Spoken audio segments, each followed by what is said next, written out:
I never thought my quiet life in Boulder, Colorado would turn into a legal nightmare over a simple stack of firewood. But here we are, watching a grown woman in designer jeans and a pristine white cardigan trying to explain to a judge why she thought it was acceptable to take property that wasn't hers. My name is Peter Thompson, and I've lived in the Meadowbrook Springs subdivision for 3 years now. It's one of those newer developments on the eastern side of Boulder, where the houses all look vaguely similar, but just different enough that you can tell them apart if you've had your morning coffee. The neighborhood is nice enough, with well-maintained lawns, a small community park, and unfortunately, an overzealous homeowners association that seemed to think they ran a military compound rather than a suburban neighborhood. The HOA president was a woman named Brenda Patterson, and she was exactly what you'd picture when someone says, HOA Karen. Mid-40s, blonde highlights that were just a touch too blonde, always wearing athleisure wear despite never actually exercising, and possessing an uncanny ability to appear whenever anyone was doing something she deemed unacceptable. I'd had minor run-ins with her before, mostly about keeping my trash cans visible for more than 12 hours after collection day, or the time she claimed my mailbox was the wrong shade of black. But this situation started on a crisp October morning when I decided to prepare for winter. Colorado winters aren't a joke, and while my house had central heating, I loved using my fireplace. There's something about a real wood fire that just makes a cold evening perfect. So I ordered a full cord of seasoned oak firewood from a local supplier, a guy named Rick, who ran a small operation out near Lyons. Rick delivered the wood on a Tuesday afternoon, stacking it neatly along the side of my house, visible from the street but technically on my property, about 6 feet from the sidewalk. The stack was impressive, 4 feet high, 8 feet long, and perfectly arranged. I paid Rick $350 for the whole cord, got my receipt, and felt pretty good about being prepared for the season. That evening, I came home from my job at the software company downtown to find Brenda standing in my driveway, arms crossed, with that look on her face that I'd learned meant trouble. "Peter," she said, her voice dripping with fake sweetness, "we need to discuss your firewood situation." I got out of my car, confused. What situation? I bought firewood for the winter. The HOA bylaws clearly state that any outdoor storage must be approved by the board and must not be visible from the street. Your wood pile is an eyesore that decreases property values. I took a deep breath, reminding myself to stay calm. "Brenda, half the neighborhood has firewood. The Johnsons have a pile twice this size." "The Johnsons got prior approval," she said, which I was 90% sure was a lie. "You need to move it to your backyard, or remove it entirely within 48 hours or face fines. It's October. I need this wood for winter, and there's nothing in the bylaws about firewood specifically." She pulled out her phone, making a show of scrolling through something. Section 7, Paragraph 3. Outdoor storage of materials must maintain aesthetic standards and receive board approval. You'll receive a formal notice tomorrow. With that, she walked off, leaving me fuming in my driveway. I went inside and actually read through the entire HOA bylaws document, something I should have done more carefully before buying the house. The section she mentioned was vague enough that it could mean anything, but it was typically applied to things like boats, RVs, or construction materials. Firewood seemed like a stretch. The next morning, sure enough, there was a formal notice tucked into my door. I had 48 hours to relocate the firewood or face a fine of $50 per day. The notice was printed on official HOA letterhead with Brenda's signature at the bottom. I spent my lunch break that day calling a few neighbors who I knew had firewood. Tom Johnson confirmed that he'd never gotten any prior approval. He just stacked his wood and nobody said anything. The difference, I suspected, was that Tom was friends with Brenda's husband and played golf with him every weekend. By Thursday evening, I still hadn't moved the wood, partly out of principle, partly because I was genuinely busy with a project deadline at work. When I got home around 7 that night, something was immediately wrong. My firewood stack looked noticeably smaller. I walked over to inspect it, and my stomach dropped. Someone had taken at least a quarter of my wood, maybe more. The stack that had been neatly arranged was now uneven, with clear gaps where pieces had been removed. I stood there in shock for a moment, then pulled out my phone and took pictures from every angle. My first call was to the non-emergency police line. A bored-sounding dispatcher took my information and said an officer would come by when available. My second call was to my neighbor, Marcus, who lived directly across the street and had a Ring doorbell camera. "Hey Marcus, weird question, but would your camera have caught anyone messing with my firewood today?" "Actually, yeah, man. I saw the notification earlier and thought it was strange. Come over and I'll show you." I walked across the street and Marcus pulled up his Ring app on his TV. The footage was clear as day. At 2:30 that afternoon, Brenda's white Lexus SUV pulled up in front of my house. She got out, looked around nervously, then opened her rear hatch. For the next 15 minutes, the video showed her loading pieces of my firewood into her vehicle, making multiple trips from my stack to her car. She took at least 40 or 50 pieces before driving off. "Dude, that's crazy," Marcus said. "She straight up stole your firewood." "Can you send me this video?" "Already done. Just send it to your email." The police officer arrived about an hour later, a young guy named Officer Rodriguez who looked like he'd rather be anywhere else. I showed him the pictures of my diminished wood pile and played the video Marcus had sent me. "So you want to press charges for theft?" he asked, actually seeming more interested now. "Absolutely. That's my property, I have a receipt for it, and there's clear video evidence." He nodded, taking notes. "The value, a cord of oak, is $350. She took probably a quarter of it, so around $90 worth. That makes it petty theft, still a crime though." He finished his report and said someone from the department would follow up. He also suggested I file a claim in small claims court if I wanted to recover the value. That night, I couldn't stop thinking about the audacity of it. Brenda had literally stolen from me, probably thinking she could get away with it because of her position in the HOA. I drafted an email to the entire HOA board, attaching the video and explaining the situation. I kept it professional but made it clear that I expected a full apology and reimbursement. The response came the next morning, not from Brenda, but from the vice president, a reasonable guy named Dale who I'd met a few times at neighborhood events. "Peter, I saw your email and the video. This is completely unacceptable. I'm calling an emergency board meeting for this evening. Please plan to attend if you can." I rearranged my evening plans and showed up at Dale's house at 7, where the 5 board members had gathered. Brenda sat at one end of the table, her face red, arms crossed defensively. Dale started the meeting with unusual formality.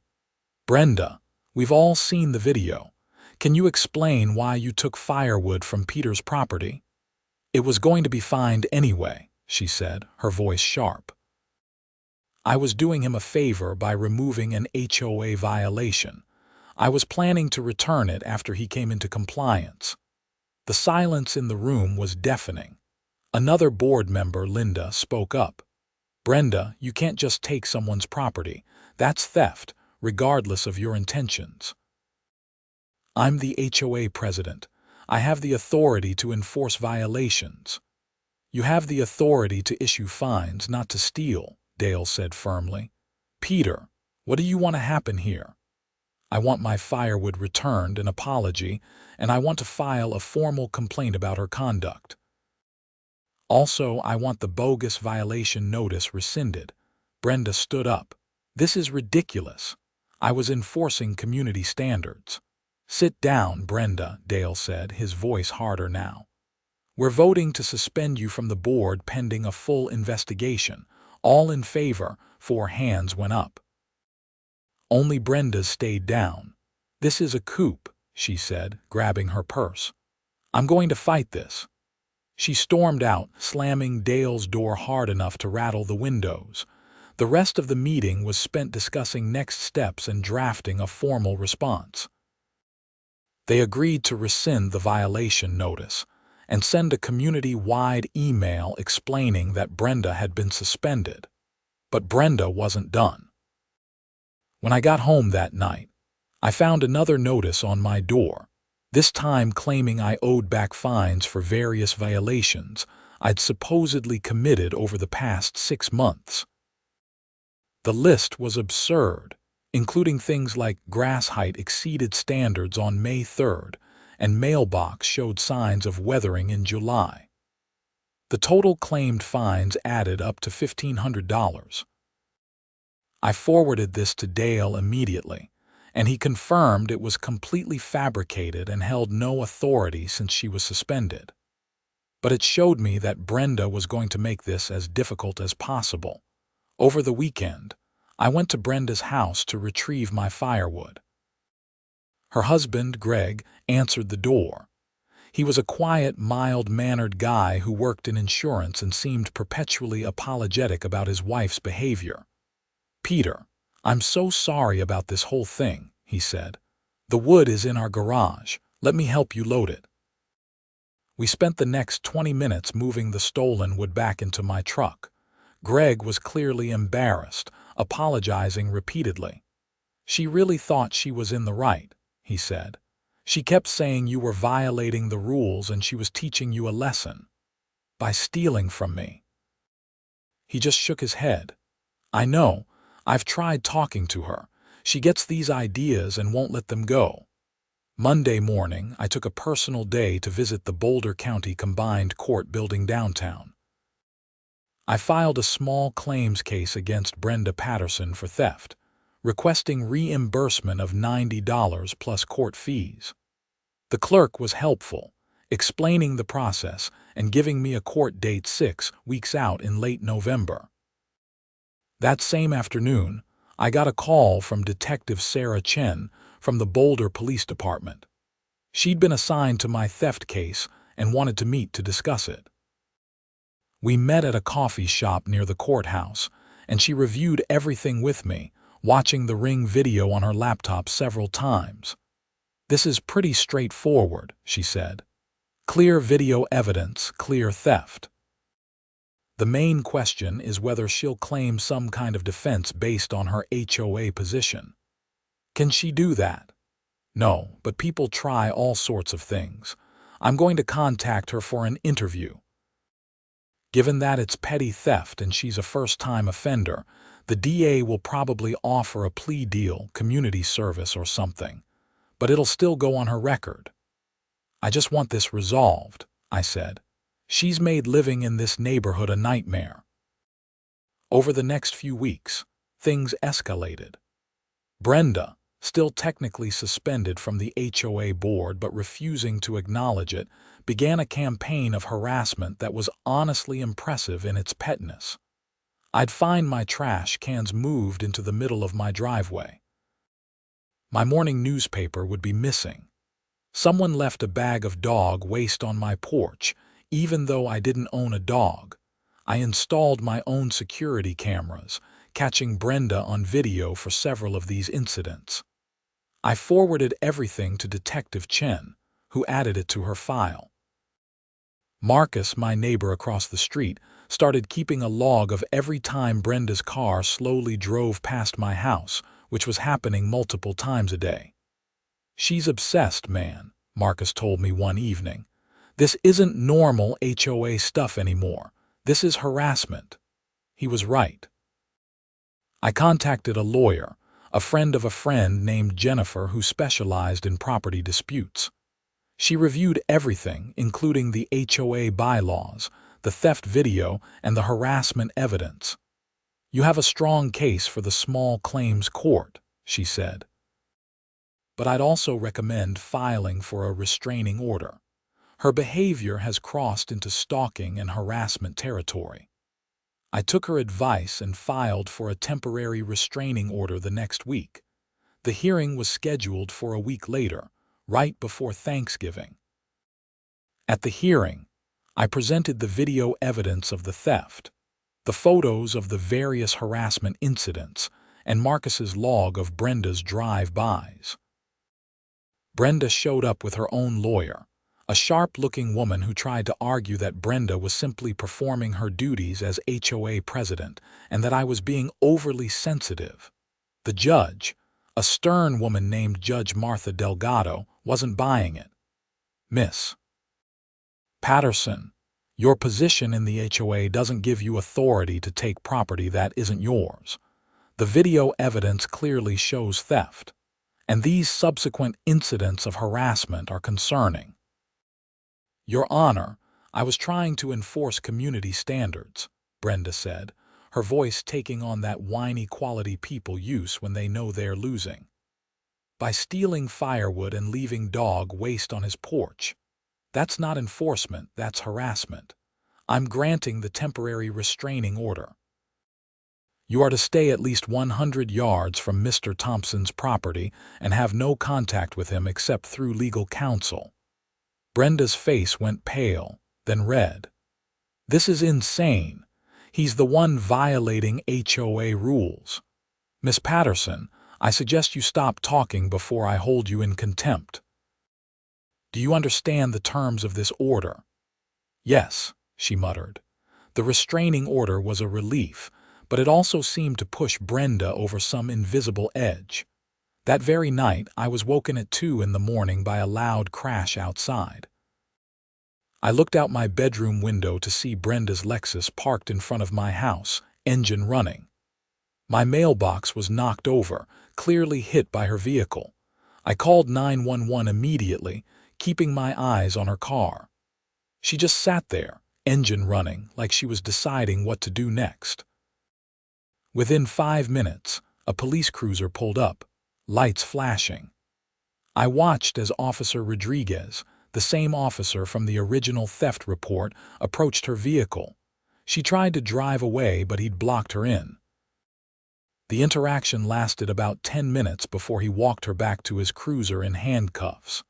I went outside in my bathrobe, and Rodriguez waved me over. "Mr. Thompson, she's being arrested for violating the restraining order, destruction of property, and she failed a field sobriety test. She's had several drinks. Is anyone calling her husband? We'll notify him from the station. We'll need a statement from you about the mailbox." I gave my statement, took more pictures of my destroyed mailbox, and watched as they drove Brenda away. Despite everything, I felt a twinge of sadness. This was someone who'd completely derailed her life over a pile of firewood and a power trip. Greg called me the next morning, apologetic and embarrassed beyond words. "Peter, I don't even know what to say. She spent the night in jail. I bailed her out this morning, but she's facing multiple charges now. Our lawyer says this is serious. Greg, I'm sorry you're dealing with this. I never wanted it to go this far." "No, you were just defending yourself. She did this to herself. I've actually asked her to move out for a while. I can't deal with this anymore." The small claims court date arrived in late November, the week after Thanksgiving. I dressed in business casual and brought a folder full of documentation, receipts, videos, photos, and witness statements from Marcus and other neighbors. Brenda showed up late, looking haggard with her lawyer. We sat on opposite sides of the courtroom waiting area, not making eye contact. When Judge Delgado called our case, we moved into the small courtroom. I presented my case first, explaining the initial HOA dispute, the theft captured on video, the value of the stolen firewood, and the subsequent harassment. I played the ring video on my laptop for the judge. Your Honor, I paid $350 for a full cord of firewood. Miss Patterson stole approximately 1/4 of it, value around $90. I'm requesting reimbursement plus court fees. Brenda's lawyer stood up. Your Honor, Miss Patterson maintains that she was acting in her capacity as HOA president to remove a violation. She intended to return the wood.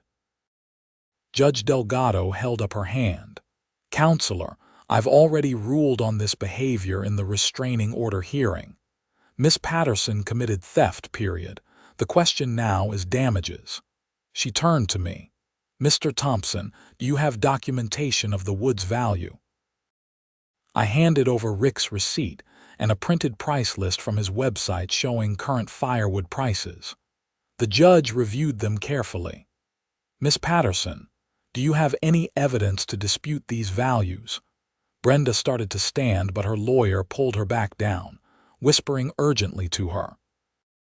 Finally, the lawyer spoke. No, Your Honor, we don't dispute the values. Judge Delgado made some notes, then looked up with an expression that suggested she'd dealt with way too many of these petty disputes.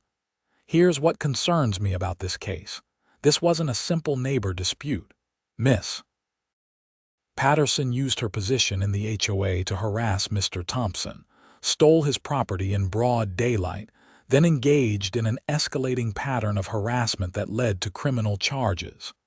This court takes theft seriously, regardless of the amount. She paused, reviewing her notes again. Colorado law allows for treble damages in cases involving theft where the defendant acted with malicious intent. Given Miss Patterson's position, her continued harassment, and her clear disregard for Mr. Thompson's property rights, I'm finding that standard applicable here. Brenda's lawyer stood up quickly. Your Honor, treble damages seem excessive for $90 of firewood.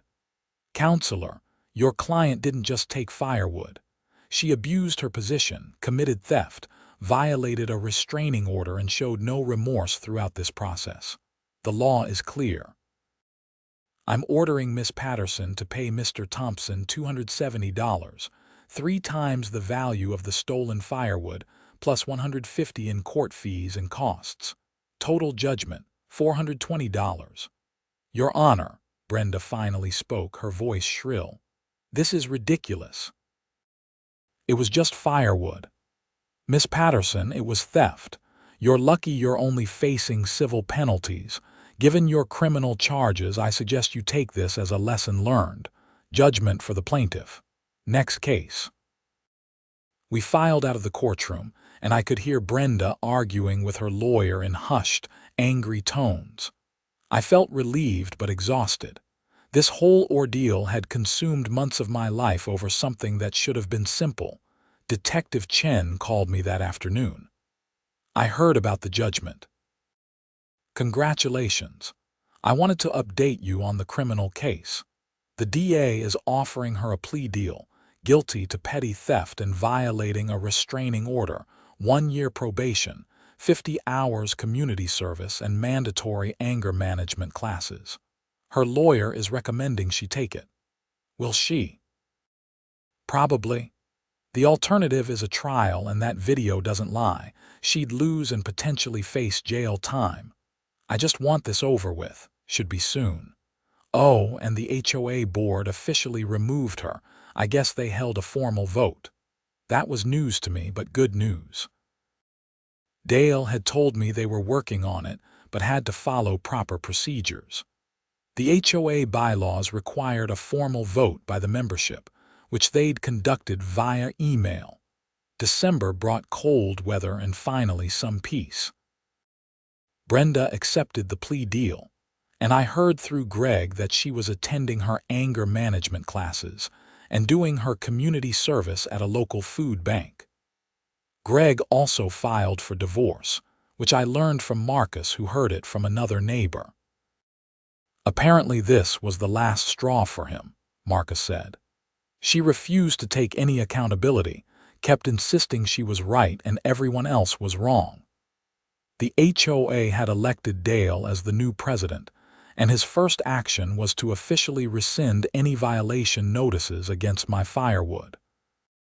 He also rewrote the outdoor storage section of the bylaws to be much more specific and reasonable. In January, I received a check from Brenda's lawyer for $420, the full judgment amount. There was no note, no apology, just the check. I deposited it and used part of it to buy some new outdoor security lights and a better camera system. I ran into Greg one Saturday morning at the grocery store. He looked better, lighter somehow, like a weight had been lifted. "Peter, hey, I'm glad I ran into you." "Hey Greg, how are you doing?" "Better, actually. The divorce should be final next month. I've moved into an apartment downtown, much easier commute to work." "I'm sorry things ended up this way." He shook his head. "Don't be. I spent 15 years watching her pick fights with neighbors, service people, store clerks, everyone. This thing with you, it was just the most extreme version of who she's always been. I should have left years ago." "Is she still in the neighborhood?" "Yeah, she got the house in the settlement, but I heard she's putting it up for sale. Can't really blame her, everyone knows what happened." We chatted for a few more minutes before parting ways. I felt bad for Greg. He seemed like a genuinely nice guy who'd been caught in Brenda's orbit for too long. Spring came, and Brenda's house went on the market. It sold quickly, which wasn't surprising given the Boulder real estate market. I never saw her again after that day in court. According to neighborhood gossip, she moved to Aurora, on the other side of Denver. The new neighbors who moved into her house were a young couple with a baby, friendly and normal. They introduced themselves one Saturday while I was working in my yard. "We heard there was some drama with the previous owner," the husband said. "Something about the HOA. Yeah, it was a thing, but it's resolved now. New HOA leadership is much better." "Good to hear. We were worried when we heard, but everyone else has been so welcoming." Life in Meadowbrook Springs returned to normal. My Firewood stack, now in its second season, sat undisturbed along the side of my house.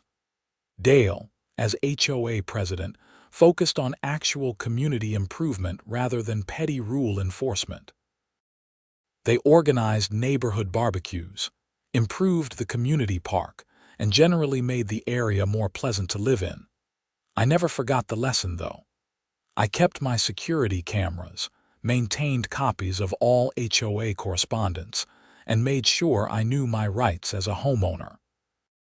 The whole experience had been absurd, frustrating, and ultimately expensive for Brenda, all because she couldn't let go of a petty power trip. Sometimes on cold winter evenings, when I'd light a fire in my fireplace, I'd think about how ridiculous the whole situation had been. Hundreds of dollars in legal fees, criminal charges, a divorce, and a forced move, all because someone thought they could steal firewood and call it HOA enforcement. Marcus and I became good friends through the whole ordeal. We'd have beers on his back deck sometimes and laugh about the absurdity of it all. "Remember when she tried to argue in court that she was doing you a favor?" he'd say, shaking his head. "Or when she knocked over my mailbox and just sat there in her car? What was she thinking?" She wasn't thinking, that was the problem. The treble damages judgment became a bit of a legend in the neighborhood. Other residents who'd had their own minor conflicts with Brenda felt vindicated. The Johnsons, who'd also been targeted with bogus violation notices, actually sent me a thank you card. "You did what we all wanted to do but didn't have the proof," Tom Johnson told me at a neighborhood gathering. "She made our lives miserable for 2 years." The whole experience taught me several valuable lessons about HOAs, property rights, and standing up for yourself. First, document everything. Without Marcus's Ring camera, I might not have been able to prove the theft. Second, know your rights and your HOA bylaws better than the HOA does. And third, some people will push and push until they face real consequences. Brenda's criminal record, the restraining order, and the small claims judgment were those consequences. The treble damages ruling was particularly significant because it sent a clear message that abusing a position of authority for personal vendettas wouldn't be tolerated. I also learned that most people are reasonable and want to live peacefully. The other HOA board members, once they saw clear evidence of wrongdoing, acted appropriately. The police and court system, while slow, worked as intended, and neighbors like Marcus stepped up to help when it mattered. By the time summer rolled around, the whole incident felt like ancient history. New families had moved into the neighborhood, people who'd never known Brenda or her reign of HOA terror. The community had moved on, healthier and happier for it. I even ended up dating someone I met at one of Dale's neighborhood barbecues, a teacher named Olivia Valdez who lived 3 streets over. We'd been talking about the old HOA drama, and she'd laughed at the absurdity of it all. "So you're the famous Firewood guy," she said. "I heard about that. People still talk about it. Famous for being stolen from, famous for standing up to Brenda Patterson. She tried to fine me once for having a wreath on my door that wasn't seasonally appropriate. It was April and I had a spring wreath. She said it was too colorful." We bonded over our shared experiences with HOA overreach, and she became a regular presence in my life. Having someone to laugh about the absurdity with made the whole experience feel less heavy. The final chapter came almost exactly a year after the initial theft, in October of the following year. I received a formal letter from a lawyer representing Brenda. My stomach dropped when I saw the return address, worried that she was trying to appeal the judgment or sue me for something new, but the letter was surprising. It was a formal, written apology. "Dear Mr. Thompson, on behalf of my client, Brenda Patterson, I am writing to formally apologize for the events of last year. Miss Patterson recognizes that her actions were inappropriate and caused you significant distress. She takes full responsibility for her behavior and wishes to convey her sincere regrets. She hopes that you have been able to move past these events and that the community has healed from this unfortunate situation." It was corporate lawyer speak, clearly drafted by her attorney as part of some agreement or therapy requirement. But it was something. I showed it to Olivia that evening. Wow, she actually apologized, sort of. It's a lawyer's apology, but yeah, I guess that's closure. I filed the letter away with all the other documentation from the case and decided that was truly the end of it. Brenda had faced consequences, learned hard lessons, and hopefully wouldn't repeat the same mistakes wherever she ended up. Dale's tenure as HOA president continued to improve the neighborhood. He implemented term limits for board positions, created a clear appeals process for violations, and established community guidelines about respectful interaction. The changes made Meadowbrook Springs a genuinely pleasant place to live. My firewood stack became something of a neighborhood joke in a good-natured way.